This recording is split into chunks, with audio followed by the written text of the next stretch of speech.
In this guide, I'm going to show you how you can dash with a knife here in Rivals. Before we do get into this guide, make sure to like the video and subscribe to the channel with all notifications on. It really does help the channel and lets us know that you want more content like this. We'd greatly appreciate it, and if at any point throughout this guide you did have any questions, just ask them down in the comment section below and we can help you out further. I'm going to be doing my best to reply to every single comment down there. Now, dashing is a very simple concept, but there's one important thing to understand first. The standard knife in Rivals does not have a built-in dash ability. The melee weapon designed specifically for dashing here in Rivals is the Scythe, which many players use for mobility. Because of this, the most skilled knife players use a movement technique called the slide jump to mimic a dash and move quickly across the map. But if you see players rapidly dashing with a melee weapon, they're usually switching to the Scythe, which is considered a boost melee weapon. If you're using the Scythe on PC, you can dash by moving forward and right-clicking with your mouse, which will launch you forward with a burst of speed. On mobile, you can actually activate the dash by tapping the crosshair or ability icon while the Scythe is equipped.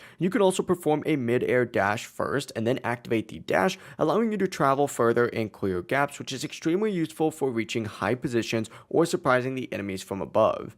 Even though the knife itself does not have a dash button, there is another popular trick called the backslide technique, which many players use to get quick backstabs. To do this, hold backwards while sliding and then perform a heavy attack during the slide. Because of the way that the knife's hitbox lingers during the slide animation, this often registers as a backstab, dealing heavy damage even if you're slightly in front of the enemy. But that is how players dash or move quickly with a knife here in Rivals. If this guide did help you out, make sure to like the video and subscribe to the channel with all notifications on. It really does help the channel and lets us know that you want more content like this. We'd greatly appreciate it, and if at any point throughout this guide you did have any questions, just ask them down in the comment section below and we can help you out further. Have a great rest of your day though. Peace.